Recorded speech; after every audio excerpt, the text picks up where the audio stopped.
Alors, dans cette vidéo, je vais vous montrer comment estimer la hauteur d'un arbre par les méthodes de l'ombre. Et on va faire correspondre l'ombre de l'arbre avec notre ombre. Donc, on va créer un petit triangle et un grand triangle. Et grâce à cela, on va pouvoir estimer la hauteur de l'arbre. Alors, pour évaluer la hauteur d'un arbre, on a plusieurs méthodes. Alors là, on va utiliser la méthode de l'ombre. On va faire correspondre l'ombre de l'arbre avec notre ombre à nous pour créer un triangle. Et là, on pourra faire un théorème, le théorème de Thalès. Donc, tout d'abord, je vais dessiner graphiquement mon arbre.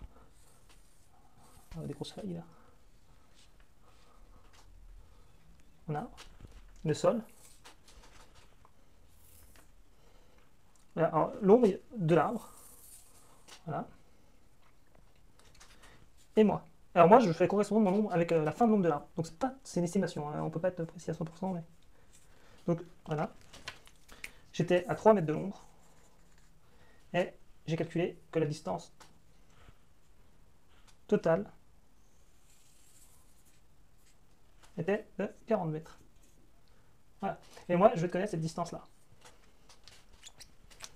Alors déjà, on met toujours les unités, les mesures de la même unité. Si on parle en mètres, il ne faut pas mettre en centimètres ou il ne faut pas que ça fausse les calculs. Donc là, on va faire un triangle. A, B, C. Là, on va mettre C'. Et là, B'. Voilà. Alors, les conditions. Thalès. On va faire un théorème de Thalès. Pour faire le théorème de Thalès, on va dire qu'on a deux triangles. Le petit, là, et le tout grand. Et donc, ces deux triangles ont des points alignés. A, B, C sont alignés et A, B' et C sont alignés. Deuxièmement, la deuxième condition, moi et là, l'arbre, on est parallèle. Et là, dans ces conditions-là, on peut faire le théorème de Thalès. Alors, le théorème de Thalès, ça va être le théorème des proportions. Alors, ça va être AB divisé par AC est égal à B' divisé par C' sur AB' sur AC'. Voilà. Donc là, le petit sur le gros, le petit sur le tout gros, et le petit sur le tout gros. Donc là, je vais mettre les distances que je connais, et on pourra faire un produit en croix. Après, il n'y a pas besoin de tout répertorier. Le produit en croix va être le suivant. 3, mais là, je vais remplacer par les données que je connais. Sur 40, c'est égal à 1,80 m divisé par C'. Là, c'est la valeur que je cherche. Alors, pour trouver la valeur que je cherche, je vais faire un produit en croix. Après, en croix, pour trouver cette valeur, je fais cette valeur-là fois celle-là, divisé par celle-là, divisé par celle-là. Et je trouve celle-là. Tac. Donc, C' est égal à 40 fois 1,80 m. Donc c'est toujours 1 mètre divisé par 3. Et donc, je vais faire la calculette. Égale 24. Donc 24 mètres. C' égale à 24 mètres. Donc,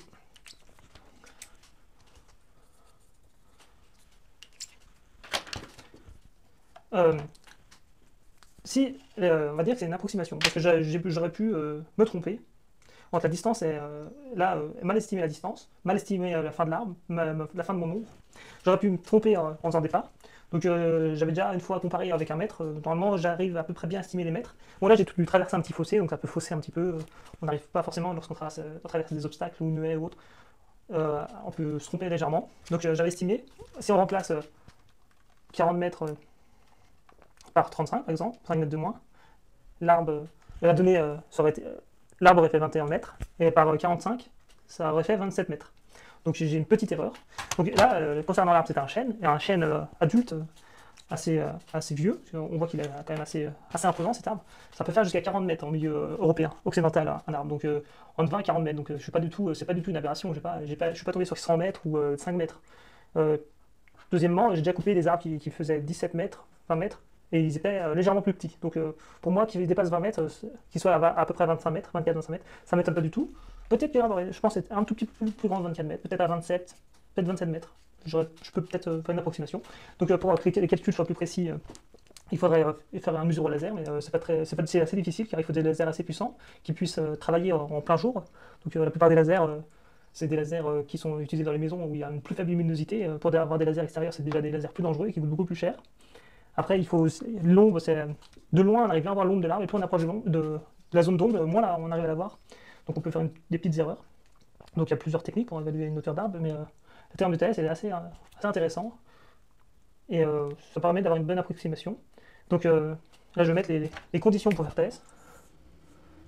C'est que A, B, B' et A, C, C' sont deux triangles, que A, B, C et A, B', C' sont alignés, et, et que B, B' et C, C' sont parallèles. Donc là, les deux là sont parallèles, qu'il y a deux triangles, et après on peut faire nos proportions, nos rapports, et faire le produit en croix. Donc voilà pour l'estimation de cet arbre.